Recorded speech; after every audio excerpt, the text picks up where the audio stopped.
Welcome to ACC Nation. That's Will Ojanen. And our special guest from Red and White Podcast is Evan. Thank you, sir, for joining us to come talk about the NC State Wolfpack.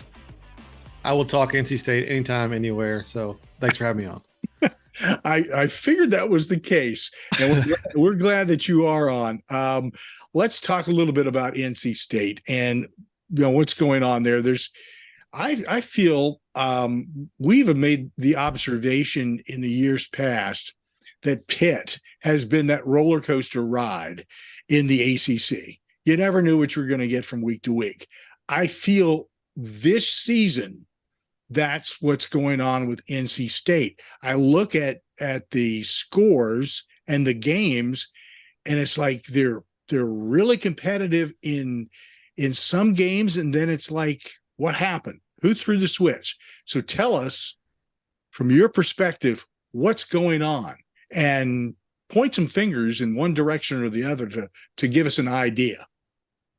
Well, it's funny you mentioned that. Like it's for most State fans, it's been like that for don't say 10 years, please. No, it's been like that for a while. Like it's been like that's under, I don't know, just for the last few years, right? It seems to be that the inconsistencies that have plagued this program just show their head in a different way every year. Now, this year, in the last couple of years, the defense has been stabilized. I think Tony Gibson has been doing a fantastic job with the defense. They brought in a bunch of guys from Virginia Tech, Charlie Wiles and Brian Mitchell and Joe DeForest, and they have really stabilized that defensive side of the ball. But the offensive side of the ball has just been in flux for, I don't know, 3-4 years now, right? People are blaming it on Tim Beck and blaming it on, some other things. And, it turns out to be that Beck's gone, but still the problems are still there. I think there's some inconsistencies, and, maybe they're not evaluating and developing talent as well as they are on the defensive side of the ball, which is causing, the scales tip one side or the other, and cause those weird scores that you're seeing, right? And cause those, inconsistencies with the program. Like you saw, the first 4 or 5 games, they struggled to score, make a quarterback switch, seems to be a little bit of momentum.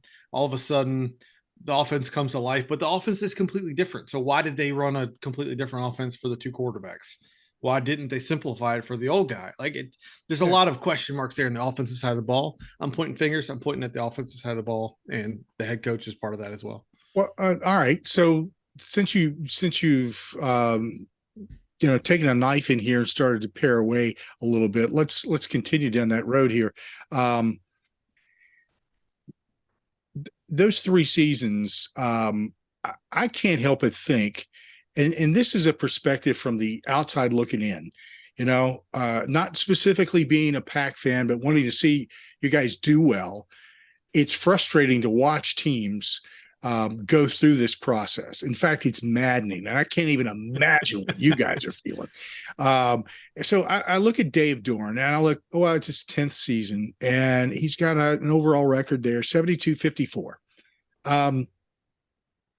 Do you get to a point where the fans and the administration go, you know what? We're not settling for mediocrity here. And they make a move, Boo Corrigan steps up and says, hey, this is my role. This is my job now. And do they need to look at this the same way that Duke looked at putting Mike Elko in place? And, we're very fortunate that it came out the way that it did. They basically went from a program that I guess was stable, but it was mediocre. And there comes a point, and I would say more frequently it's going to come at NC State, because you guys are definitely competitors in this particular, Duke, who would have thought Duke was a football team, right? Right. But now they are. But NC State has a track record of that. So is this where Boo Corrigan starts scratching his head and going, do we need to take a look at this a little closer? Yeah, it's funny you asked that. It's a common topic in my community. and the conversations around our podcast. Imagine. Yeah.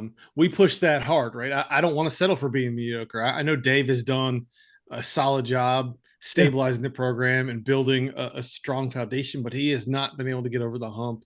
And at some point, somebody has got to say, all right, this is not it. We need to strive for strive to be better. And I look at Duke, I look at Kansas, look at Kansas State, look at these programs who in short periods of times have elevated their programs to competing for their division championships, right? Mm-hmm. I mean, K-State won the division. Not Missouri, Kansas is competing more than Kansas ever has in such a short time. There's other schools that are doing it. We see what's happening in Colorado and the excitement that's come around that program. Maybe a little shade and fraud there, but the point still stands. At some point, somebody in our administration has to say, we need better. Whether do you need something more, Dave, what do you need? Or make that adjustment and say, all right, you've done a good job. At some point you need to plan your exit. And I got a feeling that's on the horizon. That's not too far away. But I do completely agree with you. Looking at what Elko has done at Duke in, a year and a half, and you're like, well, why, right? I mean, what's the difference there? Duke doesn't have more resources than NC State. I mean, it's not dramatically more. It's the next excuse that we always get is, oh, you need to pay more, you need to donate more, you need to do this. But I can point to other programs that have elevated their programs without that, right? State has amazing fan support. They do everything that's needed to do, and yet I don't think the administration has ever gotten to the point where they said, all right, we need to elevate this. We're going to stop accepting this mediocrity. I know Debbie Oud said, stop accepting the status quo. That was like one of her things, and that hooked. But I'm not sure if she lived through it with the big three sports, right? I mean, she's elevated some of our Olympic sports, and they've done good things. But at the end, people care about football, basketball, baseball, and that's really where it lies. And I mean, I agree. And that's the same thing we've been saying for a long time is at some point, you've got to start expecting better. You've got to start pushing for better. And I would love for Boo to say that at some point, but I don't know where his head's at. He doesn't communicate with the fans, so I think it's kind of a disconnect there. But I think a lot of fans, maybe outside of the Twitter world and the message boards, but I think the average fans, the guys that play golf with, they're just like, State's okay, but they should be doing better. And those people see it, and I'm waiting for our administration to connect those dots, but it feels like they're happy cashing checks, and that's disappointing to me. Here's from what you just said. I grew up around the Corrigan family, and know a lot of the kids, Boo included. Knew his dad, and if Boo isn't communicating with the fan base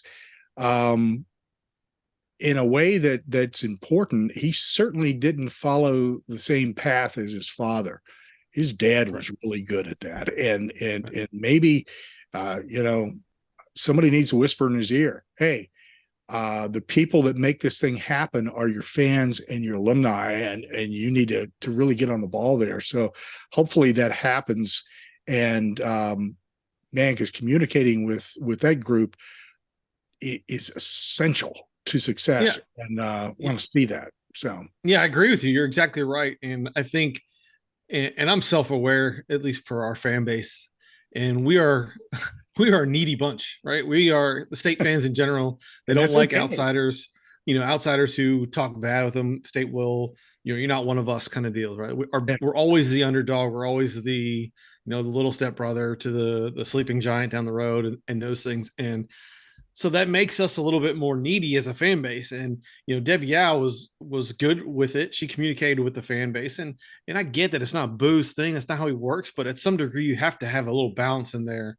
Yes. With how you want to approach it and what your fan base and what your constituents are looking for. And man, he has not done it at all. And it's been, I think universally people will look at him and just like, that's the most disappointing part about Boo. We don't know what he's thinking. We don't know what he's doing, what he's striving for, what his goals are, what he wants to do with the athletic program. And I mean, to me, that's not leadership. And that's I agree. He needs to do better at that. I'll 100% back you on that statement. And I would expect a lot better. Want to see you guys succeed. I think it's important to not only the school, but I think it's also important to the ACC as a whole. Intact or split apart, whatever.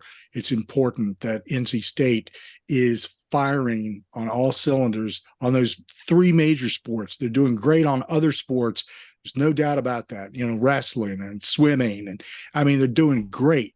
Women's basketball, but again, those three major sports are the ones that carry the water, make them happen. Anyway, I get off our You're right. here, Yep, but I'm in your corner, man. I'm all for seeing success. So, you know, just put my 2 cents in. I'm going to let Will take it over before I get just totally bent out of shape here.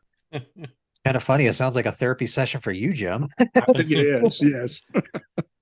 All right, Evan, good to talk to you. I know we've been interacting on Twitter for quite a while, so this is a treat to get to talk to you tonight. I want to get more into the on-field product, and this is the thing that kind of is baffling me because all the talk going into the season.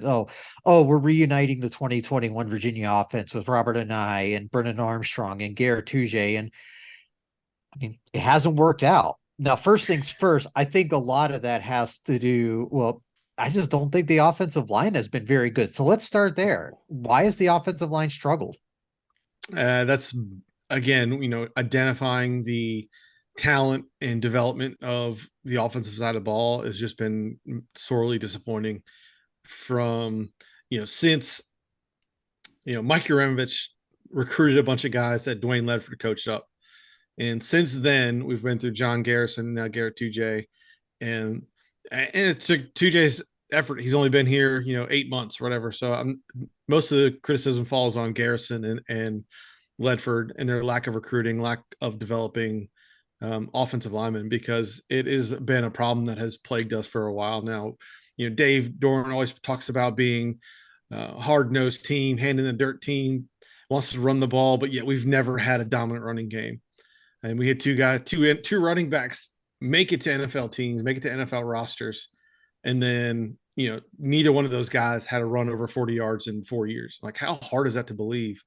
You have a 4-star Army All-American, Ricky Person, and then you have a guy coming out of high school who's a 4.4 and Bam Knight, who broke all kinds of records. And you don't have a run over 40 yards. Like, it's so hard to believe. It's ridiculous. So it goes back. It's not necessarily Tujague's fault, although I do think this line right now is not very well coached. I think they're not very well disciplined. They're not communicating with each other. I think they're making fundamental mistakes.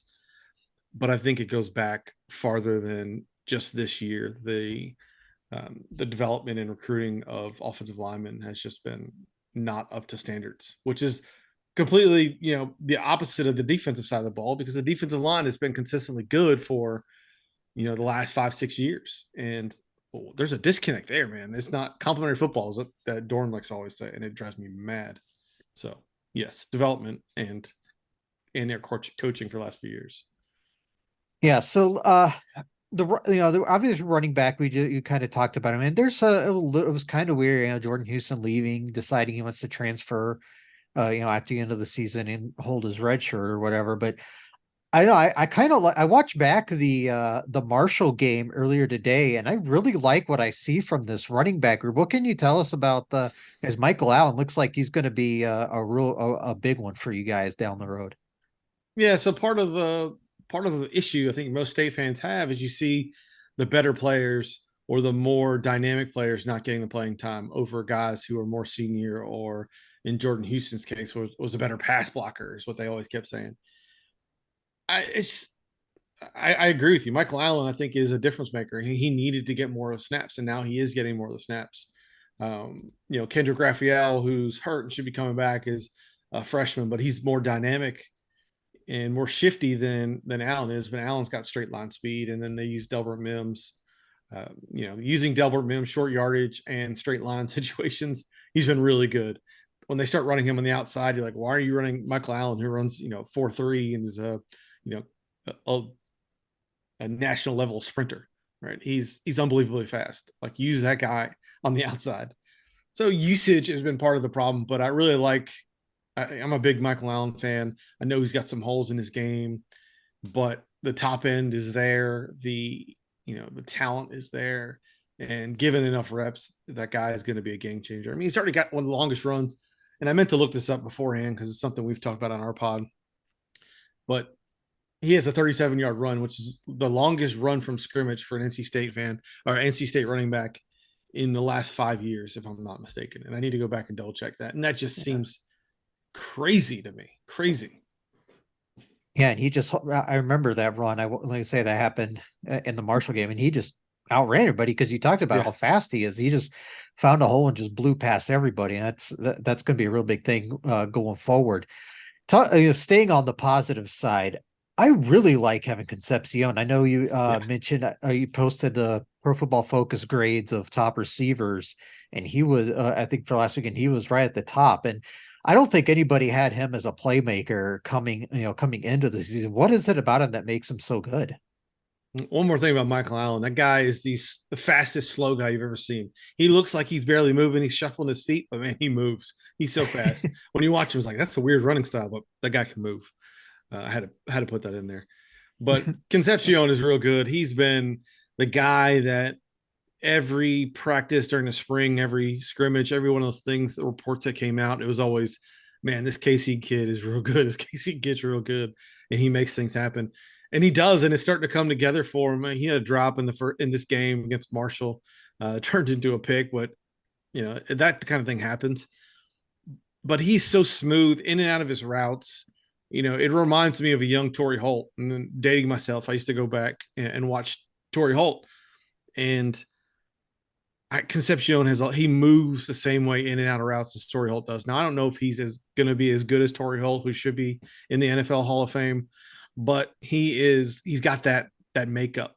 He'll make you miss, and Holt was never the fastest guy, or he's not the biggest guy, but he just always seemed to get open. He seemed to find the crease. And Concepcion's the same way, man. When he gets the ball in his hands, or when he's working in space, he just finds a way to get open and make things happen. And it's fun to watch. We hadn't had a talent like that in a long time. The kid is really good. I feel bad. I totally remember Torrey Holt at NC State. You're definitely not, at least in my eyes, you're not dating either one of us, really. Yeah, he sat next to me in psychology. I'm always been partial to Torrey. I mean, he was a good one. Definitely remember him. Jim? Yeah, Evan, I wanted to talk a little bit about the progression from, or the move from Brennan over to MJ Morris, and analyze that a little bit for us, and then talk to us about how MJ is performing and what you see potential wise for him when he's on the field. Yeah, it's interesting. The Brennan Armstrong experiment. I think myself and a lot of other fans convinced ourselves that he would return to 2021 form after reuniting with Robert and I. Like that was the general consensus. Sure. And it turns out that might be the outlier there. And he is who he is.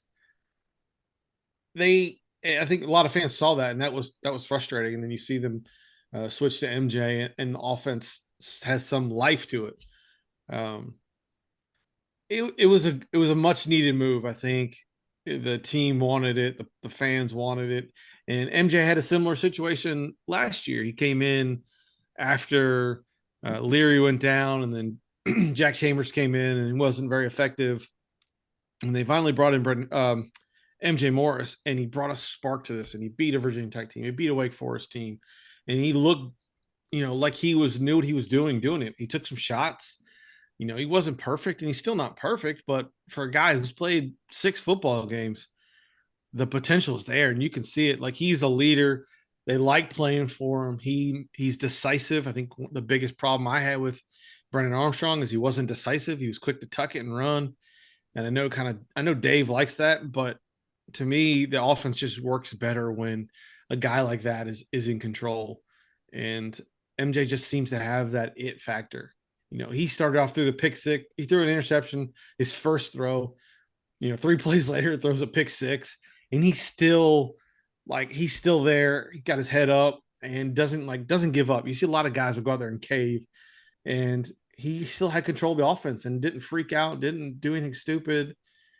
He's got that poise and that vibe that I think is really going to benefit this team, and it benefit the offense. I mean, 48 points. We hadn't seen 48 points in I don't know how long, but it's been a long time. He just brings that next level.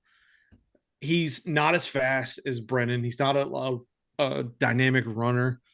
He can move. Somebody in my community made a comparison to Jacoby Brissett, and I thought that was pretty good. He's smooth in and out of the pocket. He's not easy to tackle. He can move, but he's not going to blow you away with his speed. But he can move enough that it's going to you have to watch it, right? You have to keep you honest. But he makes enough decisions. He gets through his reads, and when he throws a great deep ball too. I mean, the potential is there for this kid to be really, really good. And I think the offense and what you saw in the difference between the Marshall and the Louisville game is, indicative of the quarterback and then, the offense that they were letting him run. Most people are really excited about MJ, and including me. I think he's got it. Key point that you just laid out there, 6 games, and everybody needs to keep that in mind, because he's only going to get better. Yeah. I mean, from what I'm seeing, at least, talent and experience, and, across the board on offense, it's there, but something wasn't clicking overall. I mean, we've talked about that offensive line, talked about Brennan.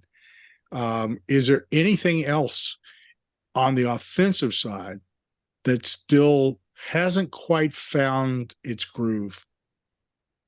Yeah. So the bigger, outside of the offensive line struggling, and then the quarterback change, the other thing that was a real talking point for State fans was the wide receiver rotations.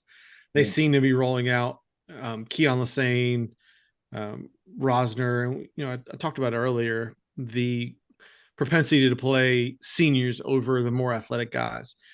In this Marshall game, they were manufacturing touches for Julian Gray, who's one of the most dynamic athletes on the field. They were finding ways to get Concepcion the ball outside of just passes. They were shuffle passes. They were running drags and sweeps with him and doing more things to get the athletes the ball. And we hadn't seen that before. And this was an issue last year. People were like, the wide receiver rotations have just been, baffling. And their usage of these guys has been, I don't understand it. And they finally made some sort of change in this Marshall game where, you saw Gray, Concepcion getting more of the attention. Even Trent Penix got some usage. Michael Allen, we talked about, he got more usage.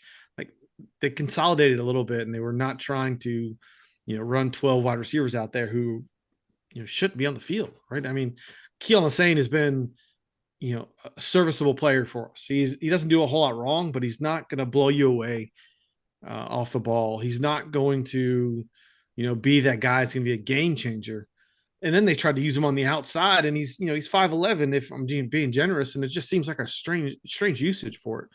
So the wide receiver rotations have been, very questionable at best, and that seemed to settle in this Marshall game. And I'll be curious to see how that comes out in the Duke game as well. All right, let me ask this question before I hand it over to Will again. This whole seniors playing over the most productive and capable players mindset has been going on for a few years, which means it's not the coordinators who are doing this. This all starts at the top. Yep. So this is a Doran thing. Yeah, Dave actually came out and said something recently in one of his radio shows, and I thought it was quite telling, and a lot of people missed it. But he said, all things being equal, I'm going to play the older guy. Like, he flat out said it, but, rather than the guy with the upside. Why? Yeah, because he's cautious, right? I think that was always his thing. is that he wants to play ball control. And, you know, he mentioned his comment early in the year about all games being in the ACC being 1-score games, which they're not. I ran the numbers, they're not. But it's just how he plays and how he's always had that mindset.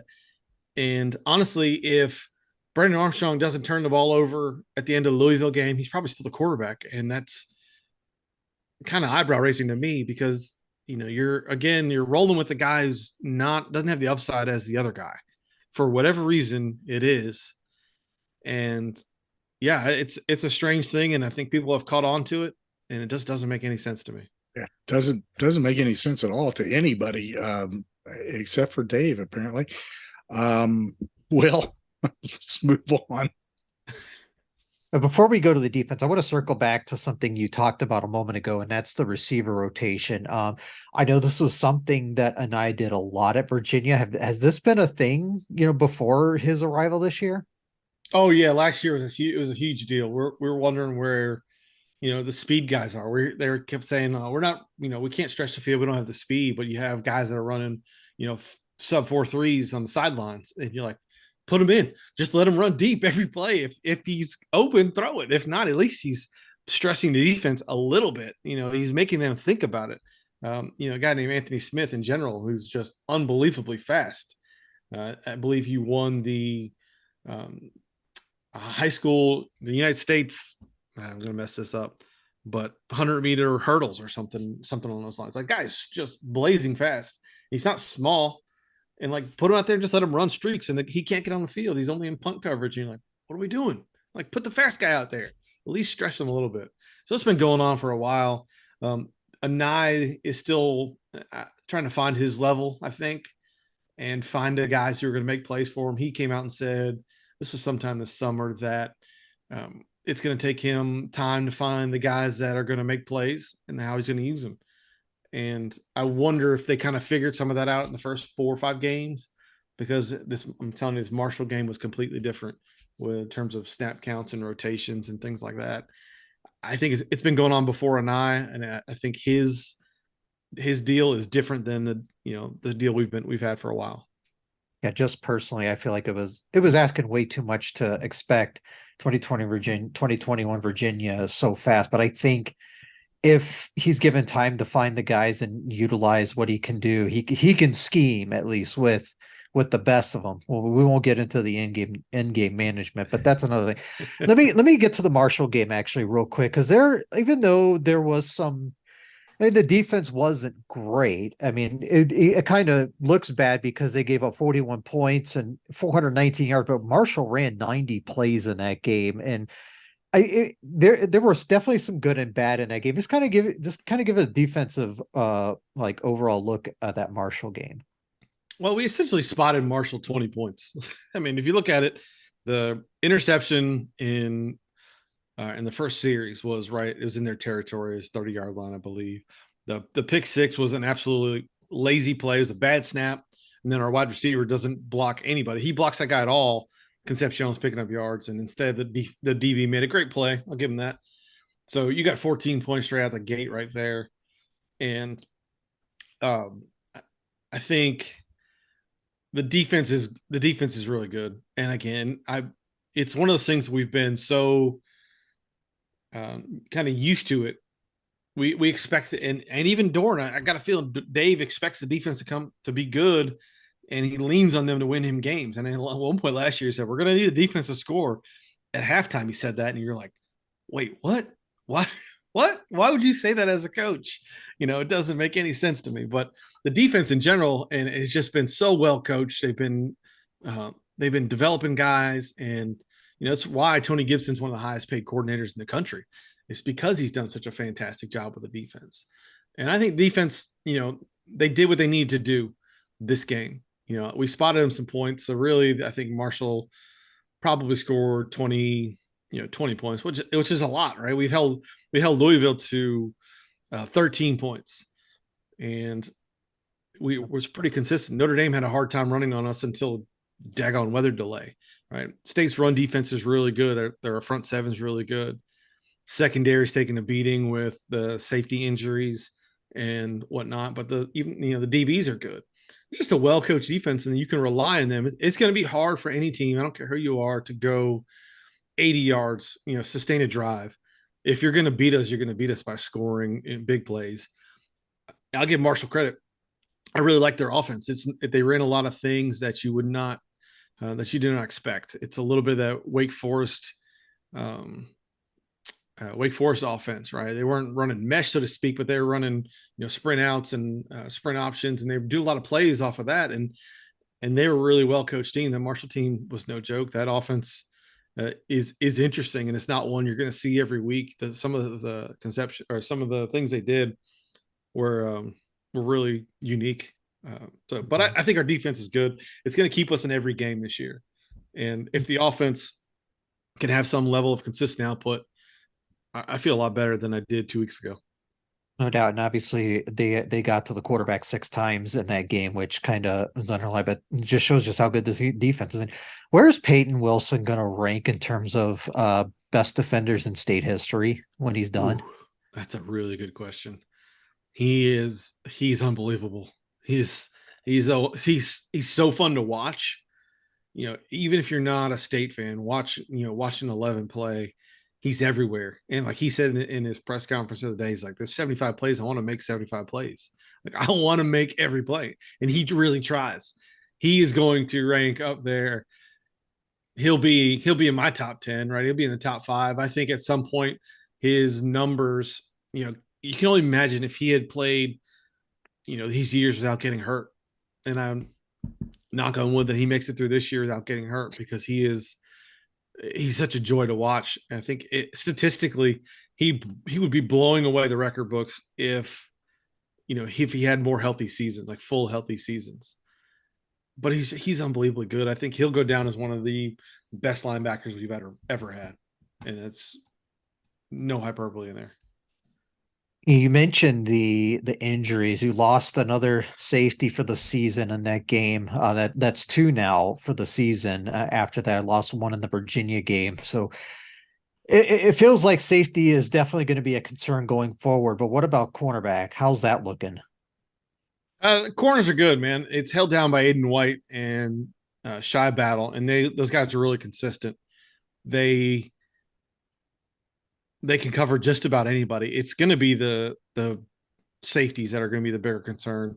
Jakeem Harris has been nicked up. Boykin's been nicked up. Sean Brown has really come out and been really he's really excelled from his first year starting. Now he's got some work to do in coverage, but his run defense has been extraordinary. And he's really starting to show what he can do and why they were so high on him coming in. He got ejected in the Louisville game for a bogus targeting call, and I really think that changed the dynamic of that game late in the game. But I think that's, like I said, if you're going to beat us, you're going to beat us over the top, and that's going to be because of the safeties, not because they're getting by our DBs. Our DBs have been pretty consistent. And I would put them against most anybody right now. I was going to take a knee, but I decided I'm just going to run one more question out to you. Thanks, Mario. So you got Duke coming up, which could be interesting, especially if Riley Leonard doesn't play. We don't know as of recording. My hunch with the injuries that he probably won't play, and I feel like that's asking a lot on a high ankle sprain if the reports are accurate. Can NC State beat Duke with a backup quarterback? Oh yeah, certainly. Duke wants to. I'm not going to say it's going to be easy, because I think Duke's Elko's done a real good job with Duke, and they're a well coached team. They're going to need to run the ball, and that's where State excels. I mean, Rasheen Ali, the Marshall kid, was averaging a $160 a game. We held him to 60 yards. Jawar Jordan from Louisville was averaging 9 yards a carry. We held him to 4, and well under 100 yards. I mean, that it's really where we excel, and it's really going to stress the Duke offense, especially with a backup quarterback. And even if Riley Leonard comes back and he's not 100%, that's not good, right? It's going to be tough for them to overcome he needs to run. And if you're dealing with a high ankle sprain, that's going to be a challenge for him. So I feel pretty good about State's chances in this game. It's going to be down to how the offense performs, but defensively, I think we match up pretty well with what Duke tries to do. Feels like it's going to be a pretty low scoring game. You got a couple good defenses there, and Yeah, feel like, they're probably both going to want to run the ball. So it feels like I don't know what the over under in this game, but it feels like under might be a good bet. yep, I agree. Jim. Yeah, this game's always Okay. close for what it is. We don't play Duke a whole lot just because of how divisions worked out, but historically, it's always been close. Doesn't matter who's bad or who's good. It's always been a close game. Something I want to point out here before we go much further. And I've um I don't want to come across as attacking Dave Doran. I just Come on, bring it. This is one of my pastimes. I want to make sure that people understand that if I point out something, it's a reality check. So that's all. That's all I'm saying. Um, let's just briefly talk about special teams here for a second, and because in the ACC, special teams can and often do make all the difference in the world. Give us that synopsis of special teams and how that game is playing into the overall performance of the pack. Yeah, I like how you phrase that question. Dave has always leaned into his special teams, good or bad. That's who he is. I mentioned his comment about one score games. That's what he is, right? He leaned into it. It cost him a game at Clemson in 2016 because he didn't have a reliable kicker. What did he do? Went out and got one of the best kickers in the country in Chris Dunn. And they have emphasized special teams. I think Todd Goebel's done a fantastic job with the special teams since he's gotten here. And it almost at a point they become too good and they rely on too much. Dorn is known for punting in plus territory, and that's infuriating for State fans. Or kicking the field goal when they probably should go for it, or just being conservative. Nooncaster's been a great punter this year, and Narveson has been a surprise with his leg. I mean, he missed one kick early this year, but other than that, he's been rock solid. And I feel like Dave leans into this, I want to say Big Ten football, but he just kind of leans into Big Ten football too much. And, maybe that's because the special teams have been so consistently good. There's so many places I'm not going anywhere near any of that. Then just come on now. Could be fun. Hey, on a positive note, looks to me like this team is bowl bound. I don't think, at least in my mind, there's no question they're going to be bowl bound. So that's a good thing. Probably should have been more wins overall this season. I don't think there's any argument about that, considering you look at the scores and the games. They should have been a little higher up there. But if you're looking forward to going to a bowl, I think that is a lock. That's my opinion. It's nothing there yet, but it looks like it to me, looking at the schedule. Speaking of which, coming up, NC State at Duke. Is there any home advantage across town at all for Duke? That's an interesting question. Probably, but I think there'll be a ton of State fans there. Like historically, State fans will show up to that game, obviously. Duke fans have started to show up for their games now. They're actually good. So, there might be less room for State fans, but the State fans will come in from Raleigh, especially after seeing 48 points and some life from an offense with MJ. I think people will, it'll be a good 50-50 split in that stadium or be close to it. By the way, Evan, I don't know if you're a beer drinker or not, but is the beer that you guys have for State, is that a decent beer to drink? I'm not an Old Tuffy fan, but that is no longer our beer. We have now moved on to a new one with Raleigh Brewing, which is it's actually, I think it's much better. Old Toughy never did it for me. I think they should have gone. I think they should have gone with like a more of a Miller Lite type beer that is mass consumption and cheaper beer. But Raleigh Brewing does some really good stuff, and I had one on the other day, and it's good. It's similar to some of the others that they've done for Wake and App, I believe. So yeah. Gotcha. See, I'm behind the times. I need to come to a game. Week 8 is open, and then in week 9, it's Clemson at NC State. If things click in the next couple of weeks, what are your thoughts on this Clemson coming to town? I mean, who really knows what Clemson you're going to get? It's wild, right?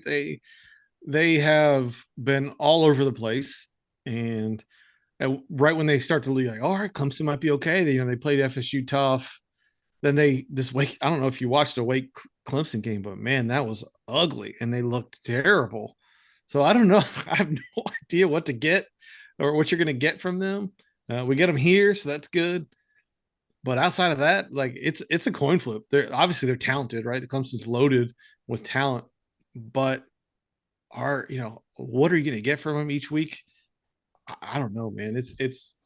I feel okay about it, but again, I think it's probably a pretty much a toss-up game at this point. Yeah, it's so weird because that's like the worst Wake team since probably Clausen's first or second year. Yeah, and they usually handle them easily. And then this year was like, what is that game? Yep. Yeah. Week 10. Yeah. Okay. Miami at NC State. All right. Let's analyze this one. All right, everybody take a knee. Gather around. No. One more play. Who knows with Miami? Miami's another one. Who knows, right? They look good, and then all of a sudden they make a boneheaded play, and then Tyler Van Dyke comes out looking strong early this year, and then I think in that game against Georgia Tech, he looked human, and I don't know what you're going to get from Miami. Again, it's at home. Miami's got some good athletes. Our defense is pretty good, so they're going to keep us in most games. But that game, the Miami game and the Clemson game, I really I'm not sure what to take from them yet. Who's going to be healthy? What are they going to be coming in on a high? I believe Miami has either Louisville before us or after us, and Florida State before us or after us. So they're bookend. We're in the middle of that game. Like, are they going to even be looking at that game? Or are they going to be looking ahead or behind them? I think it's going to be an interesting game for them. And yeah, I'm not sure. They're so schizo right now. I just don't know if we know what they are. Yeah, you're up in the fourth, and then they're at FSU on the 11th. So definitely a look ahead spot right here. Right. Yeah, absolutely. Especially with them, with Florida State being as good as they are right now. And Miami wanting revenge on what happened last year. Yeah, they have Clemson, Virginia, us, Florida State, Louisville. Like, that's a heck of a run, and they just kind of plop us in the middle of that game. Yeah. I feel like that position there. Coming off a sleepy Virginia team, get them at Hard Rock, and then they come to Carter Finley. I think it should be interesting. Week 11, NC State at Wake Forest. That's another game. You look at it, you're like, well, Wake Forest stinks, but Wake Forest has stunk before, and they've beaten us in Winston-Salem. So, Clausen lives for that game. He likes beating us, like a lot of teams seem to do. I don't know why that is, but Wake Forest is not very good, and they're beat up right now. So I feel okay about State playing Wake Forest. It's just can they get over the curse of BB&T Stadium? I don't know.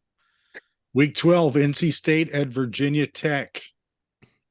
Yeah, it's another one. Virginia Tech's not very good, but you don't know what you're going to get. They show life at some time, at some games, and then being at Lane Stadium, who knows? That could be a night game. It could be a 2:00 CW game. Is what I'm hoping for. And I don't know what to get. I think State's the better team, but on the road in that environment, at the end of the year, is Virginia Tech rallying, or is they giving up? Anything can happen. Or looking ahead to Virginia the following week. Right. Or look at game. Yep. Week 13, it's North Carolina. Again, man, travel. Yeah, the heels look pretty good. The heels look pretty good this year, and that's the thing I talked about earlier this season. This schedule sets up for us. All of our tough games are at home, right, and all of our questionable games are on the road. And the North Carolina's comes to Carter Finley. I think they're really good. They've been good before, and they've lost here. It's toss out the record books cliche game. Who wants it more? What's Carolina going to be doing at that point? Their schedule is pretty cake. They're coming off playing Clemson, though. Are they going to be riding high? Are they going to be at a low? Or are they going to be thinking about the ACC championship game? Where are they going to be sitting? But they're not going to be challenged until that Clemson. I guess they got Miami coming up, but after that, they're going to be in cruise control, and they're going to come to Carter Finley, and it's going to be a close game. Something stupid's going to happen because something stupid always happens in that game. And yeah, I mean, that one's a true 50-50 game every year, no matter who's good or who's not. And it's so weird. So here's an opportunity for NC State to either go up or down. They're at number 7 right now in the middle of the 14-team standings of the ACC. Glass half full. Let's say I'm thinking it's going up. I think that the Pac's offense starts to recuperate, finds its mojo. Defense is solid, and then things start coming together. I think that you end up your season on a solid ground overall. And I would not want to be rolling into Raleigh to play you in these final games, because I just think that there's an advantage there that people talk about home advantage all the time, but it's a little more than home advantage sometimes when you're playing there. Something special, and the fans can be pumped up and bring that game to a head very quickly. So we'll see how that all wraps up, man. It looks good. And hey, Boo, if you're listening, swear I'm gonna drop him an email. Do it. Evan, thank you so much. Red and White Podcast is available to you on multiple platforms. You can check them out on X, formerly known as Twitter, at Red White Podcast. Make sure you listen. They've got a lot of great content about Pack, and if you're a Wolfpack fan, definitely want to be following and subscribing to their podcast. Evan, thank you so much for joining us and keeping us entertained and making sure we know exactly what's going on in Raleigh. Anytime, fellas.